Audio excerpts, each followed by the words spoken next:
జమ్మికుంట పట్టణ మరియు పరిసర ప్రాంత ప్రజలకు శుభవార్త. సోలార్ గృహ విద్యుత్ ఉత్పత్తి రంగంలో సరికొత్త శకం. ఇప్పుడు మన జమ్మికుంటలో కార్తికేయ సోలార్ పవర్ జమ్మికుంట నెలకు 300 రూపాయలు ఆ పైన విద్యుత్ యూనిట్స్ ను ఉత్పత్తి చేసి 78,000 రూపాయల సబ్సిడీని అందుకోండి.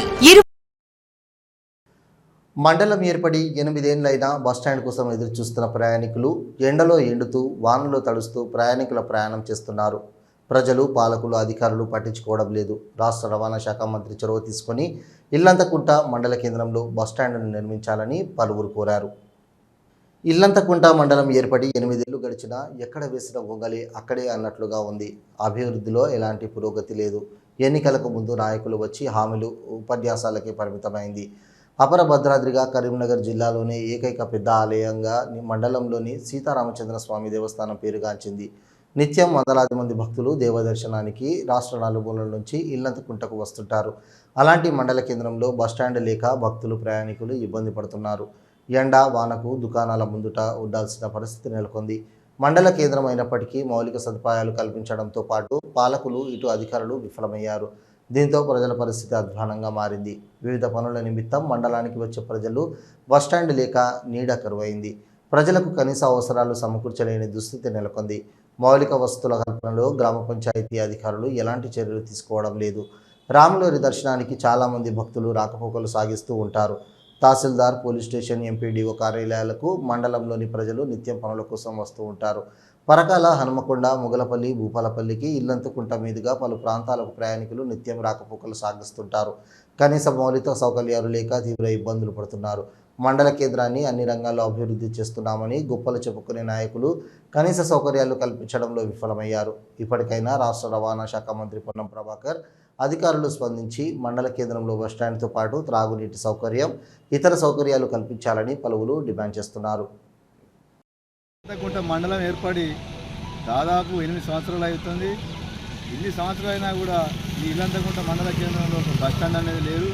అతిపెద్ద దేవాలయం ఇల్లంతకుంటలో అతిపెద్ద దేవాలయం సీతారామ స్వామి టెంపుల్ ఉంది. ఇక్కడికి మహారాష్ట్ర నుంచి వెళ్ళి కాక ఇంకా వివిధ ప్రాంతాల నుండి కూడా జనాలు, ప్రజలు, భక్తులు అధిక సంఖ్యలో పాల్గొంటారు. ఈ ఎండకేంటి వాన వేడిసి వెళ్ళి గోదావరి నుంచి కూడా ఇక్కడికి భక్తులు అధిక సంఖ్యలో వస్తారు.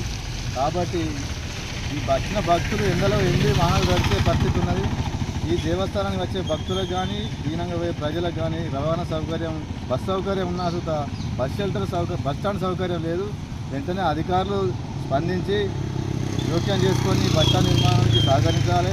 అలాగే మా జిల్లాకు అత్యంత ఆత్మీయుడైన రవాణా శాఖ మంత్రులు పొన్నం ప్రభాకర్ గారు కూడా ఈ మండల కేంద్రం మీద దృష్టి పెట్టి, మా దేవస్థానం మీద దృష్టి పెట్టి తొందరగా బస్టాండ్ ఏర్పరచడానికి జోక్యం చేసుకోవాలని, దాని గురించి పట్టించుకొని బస్టాండ్ నిర్మాణాన్ని సహకరించాలని విజ్ఞప్తి చేస్తున్నాం. ఇల్లంతకుంట మండల కేంద్రంలో గత 10 సంవత్సరాలు గడిచినప్పటికీ కూడా ఇల్లంతకుంట మండల ఎక్కువగా బస్టాండ్ లేక ప్రజలు ఇబ్బంది గురవుతున్నారు. గత 10 సంవత్సరాలు గడిచినప్పటికీ కూడా ప్రభుత్వాలు వస్తున్నాయి, పోతున్నాయి, కనీసం వసతులు లేక ఇబ్బంది గురవడం జరుగుతుంది. అన్న సంజయ్ అన్న, ఈ కరీంనగర్ జిల్లాకి నువ్వు కేంద్ర మంత్రిగా ఉన్నావు. మీకు గుళ్ళు గోపురాలు అంటే ప్రేమ.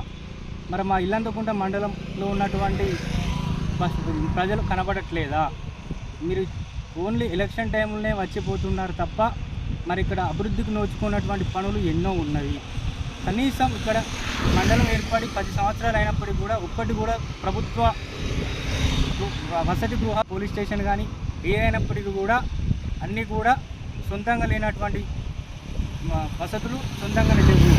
కావున ఇల్లంతకుంట మండలం పెద్ద మండలం అయినప్పటికీ కూడా కనీస వసతులు ఏర్పాటు చేస్తూ ఒక డిగ్రీ కాలేజీ కానీ, ఒక ఇంటర్ కాలేజీ కానీ ఉండి కూడా మన బస్సు సెంటర్ లేక ఇబ్బంది గురవుతున్నారు. మీరు తక్షణమే దీన్ని దృష్టిలో పెట్టుకొని బస్టాండ్ సెంటర్ను ఏర్పాటు చేయాల్సిందిగా